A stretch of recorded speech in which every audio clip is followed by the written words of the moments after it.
నమస్కారం ప్రేక్షకులందరికీ. ఈరోజు సెలబ్రిటీ సిరీస్లో ముఖ్యంగా ప్రభాస్ గారి జాతకం గురించి పూర్తి విశ్లేషణ, ప్రస్తుతం నడుస్తున్న దశ మరియు భవిష్యత్తు ఎలా ఉంటుంది అనేది ఈ హరస్కోప్ ద్వారా చెప్పడం జరుగుతుంది. ఈ హరస్కోప్లో మాకు వచ్చిన డేట్ ఆఫ్ బర్త్ టైము ప్రకారం ఇది హరస్కోప్ వేయడం అనేది జరిగింది. ఈ హరస్కోప్లో వారి ఎలా ఉంది, భవిష్యత్తు ఎలా ఉంటుంది, మరియు వారి వివాహం ఎప్పుడు అవుతుంది అనేది చెప్పడం జరుగుతుంది. ఇది ఉప్పలపాటి సూర్యనారాయణ ప్రభాస్ రాజు వారి పూర్తి పేరు. వారు 23/10/79 పుట్టారు. అయితే సమయం 4:32 తీసుకోవడం జరిగింది. చెన్నైలో, మద్రాసులో పుట్టారు. అయితే వారి జాతక చక్రం హరస్కోప్ ఇది. ఈ లగ్నం మీన లగ్నం అవుతుంది. ఇక వృశ్చిక రాశి, మీన లగ్నానికి అధిపతి గురువు. ఇక పంచమంలో కేతువు, షష్టలో గురు, శని, రాహువు, సప్తమాధిపతి, అష్టమంలో బుధ, శుక్రుడు, రవి ఉన్నారు. నవమ స్థానంలో చంద్రుడు. లాభభావం మారకం కాబడింది. ఇక వ్యయభావంలో కేతు. ఇది వారి గ్రహస్థితి, వారు పుట్టినటువంటి గ్రహస్థితి. అయితే ఇప్పుడు లగ్నం 17.38 ఉంది. అంటే కొంచెం బలం కంటే బలం కొంచెం తగ్గింది అన్నట్టు లగ్న భావం చెప్తుంది. ఇక రెండోది లగ్నాధిపతి గురువు 10.47 డిగ్రీస్లో మన రవి ఇంట్లో ఉన్నాడు, సింహరాశిలో ఉన్నాడు. అయితే సింహరాశిలో గురువు, శని, రాహు. శని 28.49 డిగ్రీస్లో ఉన్నాడు. ఇక రాహువు 12.0919 డిగ్రీస్లో ఉన్నాడు. అంటే గురు బలం, లగ్నాధిపతి గురువు, శని, రాహువు కలిసి ఉన్నందువల్ల లగ్నము గురు లగ్నాలు అయిన వారు శని, రాహువు ఈ కాంబినేషన్లో వీరు మంచి పొడగరి, హైటు, మంచి పర్సనాలిటీ, మంచి చూడగానే ఒక హ్యాండ్సమ్ లాగా 6 ఫీట్ల వరకు 6 ఫీట్ల ఇంక ఎత్తుగానే ఉండడం, ఒక ఆజాను బాహుడు అంటారు కదా, అలాగా ఉండడం అనేది గురు లగ్నాల వారికి ఉంటుంది. మరి శని కూడా మంచి ఒక వర్చస్సు, బాడీ స్ట్రక్చర్ అనేది శని కూడా చూపిస్తారు. రాహువు కూడా ఈ మూడు వలన వీరు మంచి ఆజాను బాహుడుగా కనిపించడం అనేది జరుగుతుంది. ఇక కుజుడు ద్వితీయ నవమాధిపతి. కుజుడు ఇక్కడ మన కర్కాటకంలో నీచం పొందాడు. వారి 22.44 డిగ్రీస్లో ఉన్నాడు. అయితే షడ్బలాల్లో 1.26 డిగ్రీస్లో ఉన్నాడు. ద్వితీయ నవమాధిపతి కుజుడు కర్కాటకంలో నీచం పొందాడు. ఇక్కడ పంచమాధిపతి అయిన చంద్రుడు వృశ్చికంలో నీచం పొందాడు. వృశ్చికంలో నీచం పొందిన అతడు 3.14 డిగ్రీస్లో ఉన్నాడు. షడ్బలాల్లో 1.06 ఇక్కడ చూపిస్తుంది. షడ్బలాల్లో చంద్రుడు ఉన్న బలం 1.06. అయితే ఇక రవి, షష్టాధిపతి రవి ఇక్కడ మన తులలో నీచం పొందాడు. వాడు 5.52 డిగ్రీస్ ఉంది. షడ్బలాల్లో 1.27 డిగ్రీస్ ఉంది. అయితే రవి ఎప్పుడైతే నీచం పొందాడో, ఇక శుక్రుడు, అష్టమాధిపతి అయిన శుక్రుడు స్వక్షేత్రం, సప్తమాధిపతి అష్టమంలో ఉండడం 20.52 డిగ్రీస్లో ఉన్నాడు. 1.25 షడ్బలాల్లో బుధునికి వచ్చింది, సప్తమాధిపతికి 1.25. చతుర్థ సప్తమాధిపతి బుధుడు. ఇక వీరికి గురువు షష్టంలో ఉన్నందున చాలా మంచి ఆకారం, మంచి పొడగారి అయి ఉండడం, చేతులు అతని బాహువులు కూడా పొడవుగా ఉండడం, చేతులు చాలా పొడవుగా ఉండడం అనేది గురు పాలిత లగ్నాల వారికి ఉంటుంది. దాంతోపాటు శని కూడా మంచి ఈ బలమైనటువంటి కండరాలు తిరిగినటువంటి అవయవాలు రావడం అనేది కూడా శని వల్ల కూడా కలుగుతుంది. ప్రభాస్ గారిది అష్టమంలో శుక్రుడు, స్వక్షేత్రం, విపరీత రాజయోగం అంటారు. మరి వ్యయస్థానంలో ఉన్న శని షష్టంలో ఉన్నాడు. అది కూడా చంద్రుడు నవమ స్థానంలో చంద్రుడు నీచం పొందినాడు. అయితే వీరు ఇప్పుడు ప్రస్తుతము 3/12/2022లో వీరికి నుంచి శుక్రమహార్దశ ప్రారంభమైంది. శుక్రమహార్దశ ప్రారంభము వీరు 2022లో సినీ రంగ ప్రవేశం చేశారు. ఈశ్వర్ సినిమా ద్వారా 2022లో సినీ రంగ ప్రవేశం చేశారు. అంటే 2022 బుధ మహార్దశలో వీరు సినిమా రంగంలోకి ప్రవేశం చేశారు. చాలా చాలా బాగా అంటే స్లోగానే ప్రారంభమైంది వీరికి. 5వ మహార్దశలో శని అంతర్దశ, బుధ మహార్దశలో శని అంతర్దశ 2015 17/2015లో బాహుబలి అనే సినిమా ద్వారా వీరు విపరీతమైనటువంటి పేరు ప్రఖ్యాతలు, పాన్ ఇండియా స్టార్ మరియు ప్రపంచం మొత్తం ఒకేసారి తిరిగి చూసే విధంగా బాహుబలి సినిమాతో ప్రపంచం పాన్ ఇండియా స్టార్గా మారిపోయారు. అది ఎప్పుడు జరిగిందంటే శని అంతర్దశలో జరిగింది. శని అంతర్దశలో బాహుబలి సినిమా ద్వారా వీరికి మంచి పేరు ప్రఖ్యాతలు రావడం అనేది జరిగింది. అది 28/4/2017.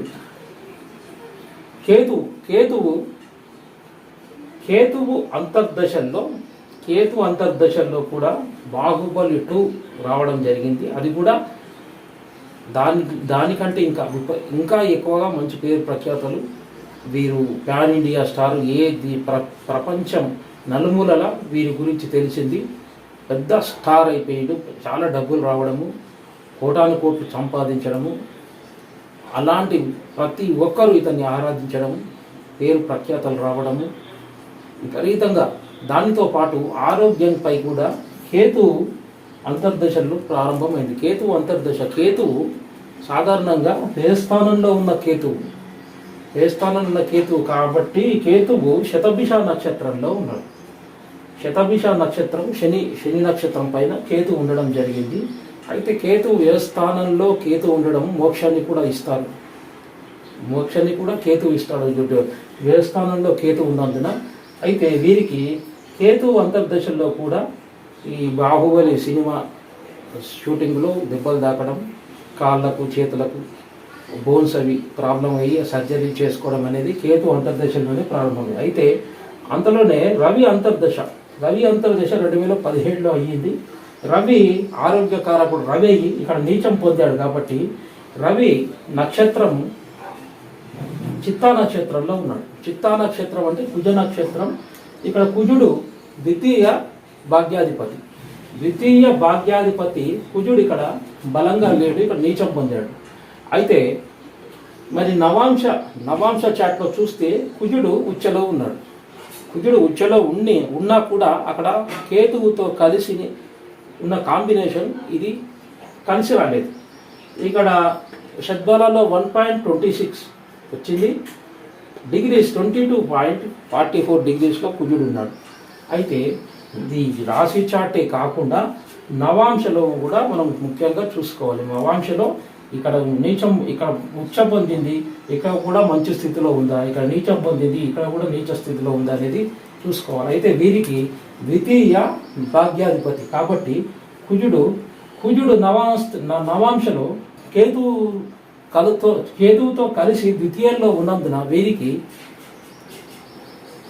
విపరీతంగా అనారోగ్యం ప్రాలు కావడం, కాళ్ళకు కానీ చేతులకు కానీ దెబ్బలు తాకడం, అవి ఆపరేషన్ సర్జరీల వరకు వెళ్ళడం అనేది జరిగింది.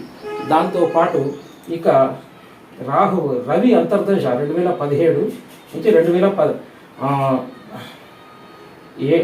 7 5 11. దాని తర్వాత చంద్ర మహర్దశ ప్రారంభమైంది. చంద్ర మహర్దశలో కూడా చంద్రుడు ఇక్కడ నీచం పొందాడు. కానీ ఇక్కడ నవాంశలో తన స్వక్షేత్రంలో ఉన్నాడు. నవాంశలో అంటే చంద్రునికి షడ్బలాల్లో 1.06 ఉంది, డిగ్రీస్ 3/14లో ఉన్నాడు. కాబట్టి చంద్ర మహర్దశ కూడా వీరికి అంతగా యోగించలేదు ఇక్కడ.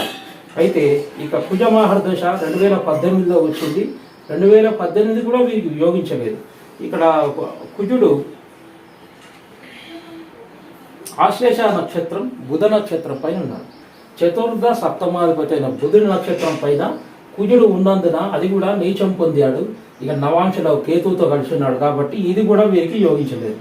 ఇక గురు మహర్దశ రాహు మహర్దశ 2018-2019. రాహు మహర్దశ కూడా వీరికి అంతగా యోగించలేదు.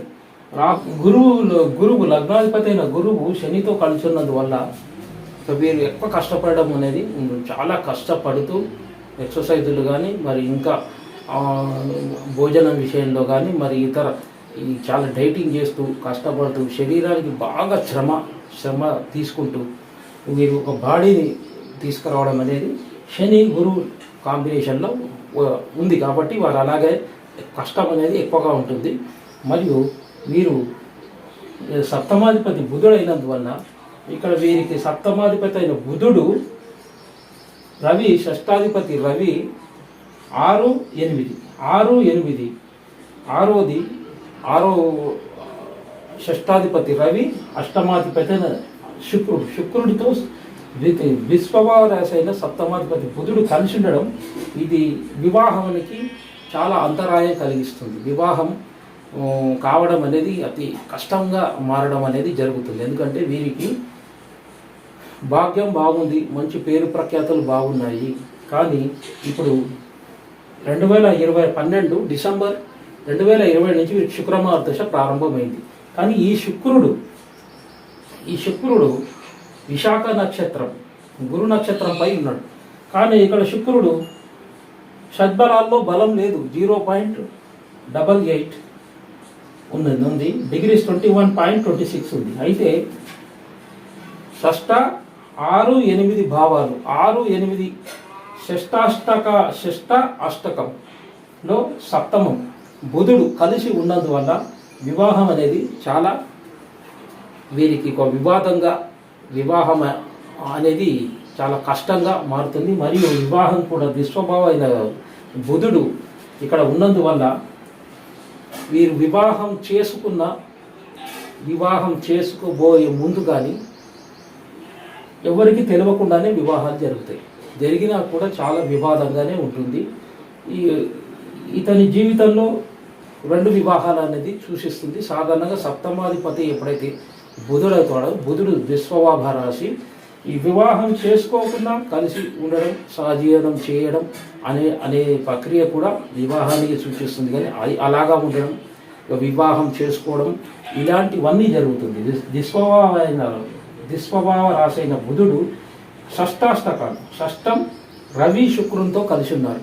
కాబట్టి వీరు వివాహం అయినా కూడా ఎక్కువ రోజులు ఉండకపోవడం లేదా సహజీవనంతో కలిసి ఉండడం అనేది జరుగుతుంది. వివాహం అయితే మాత్రం ఇంకా కొన్ని కష్టాలు అనేది పెరగడం అనేది జరుగుతుంది. అష్టమ స్థానాధిపతి అయిన శుక్రుడు 20 సంవత్సరాలు శుక్రమహర్దశ ఉంటుంది.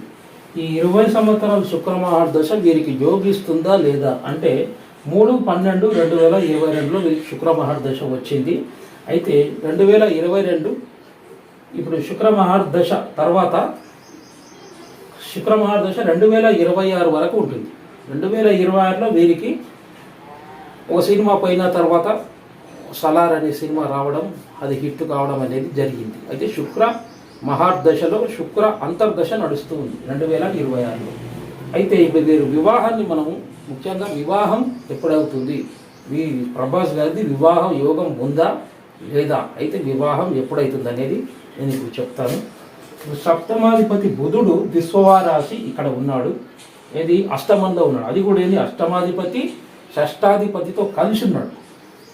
కాకుండా ఇక్కడ బుధుడు ఉన్నాడు. మరి నవాంశలో నవాంశలో బుధుడు స్వక్షేత్రంలో ఉన్నాడు. నవాంశలో లగ్నం కూడా ధనస్సు లగ్నం అవుతుంది. నవాంశలో ధనస్సు లగ్నం, లగ్నంలో చంద్రుడు.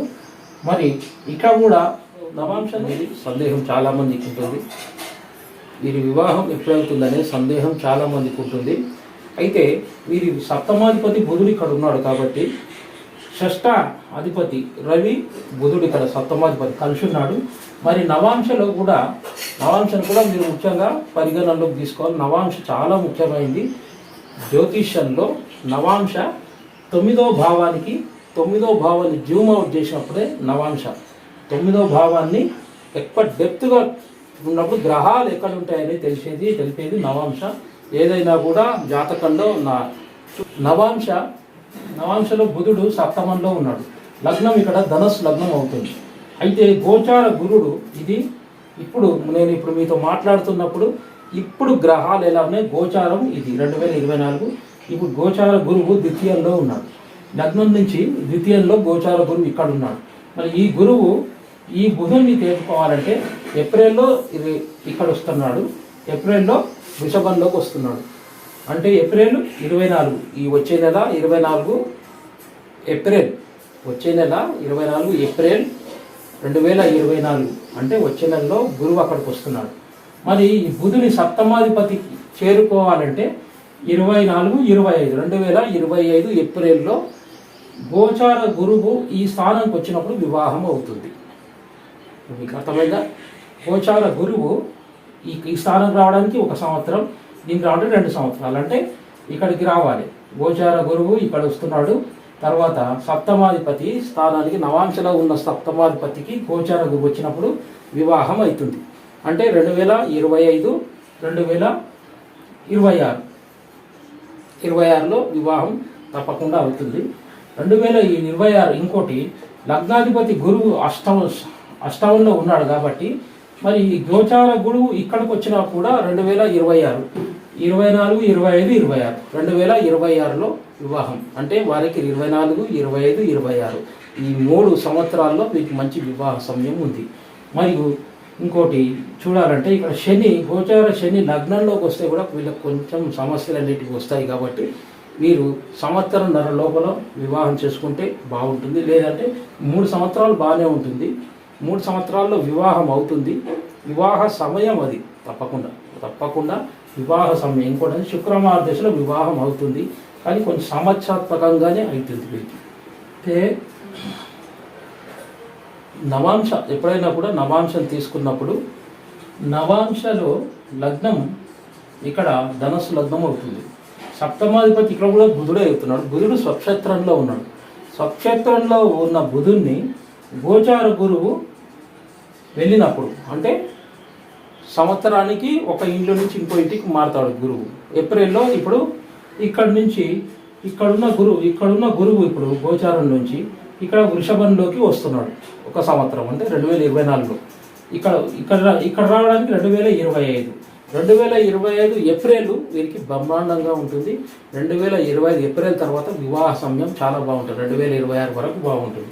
మళ్ళీ తర్వాత లగ్నాధిపతి కర్కాటకంలో ఉన్నాడు గురువు కాబట్టి గురువు స్థానాన్ని గోచార గురువు చేరుకున్నా కూడా వివాహ సమయం అంటే 2026 తర్వాత వీరికి వివాహ సమయం చాలా బాగుంటుంది. కానీ గోచార శని లగ్నంలోకి వస్తే సమస్యాత్మకంగా ఉంటుంది. కాబట్టి అప్పుడు వివాహం అయినా కూడా కొన్ని శారీరకమైనటువంటి సమస్యలు, హాస్పిటాలిటీ మరియు డాక్టర్లను కలవడం, మందులు వాడడం, హాస్పిటల్లో ఉండడం, చేరడం అనేది కొన్ని చాలా రకాలైనటువంటి సమస్యలు ఎక్కువగా ఉత్పన్నమనేవి అవుతాయి. అయితే వీరి వివాహ సమయం ఇక్కడి నుంచి బాగానే శుక్రమార్ దశ సాధారణంగా సప్తమాధిపతి దశ, అష్టమాధిపతి దశ, లగ్నాధిపతి దశలో వివాహం అవుతుంది ప్రతి ఒక్కరికి. కాకుండా ఇవే దశలు కాకుండా పూర్ణ శుభుడైన గురువు శుక్ర అంతర్దశలో వివాహం తప్పకుండా అవుతుంది. అయితే ఇక్కడ ప్రభాస్ గారికి శుక్ర మహర్దశ ప్రారంభమయ్యింది. ఇది 20 సంవత్సరాలు ఉంటుంది. కానీ శుక్రమహర్దశ ఈ శుక్రుడు ఈయన పాపి అయినా కూడా పూర్ణ శుక్రుడు కాబట్టి శుక్రమహర్దశలో మీరు వివాహం అవుతుంది.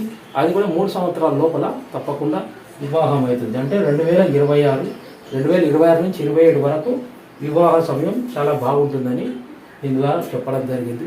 సర్వేజన శుభ్రంగా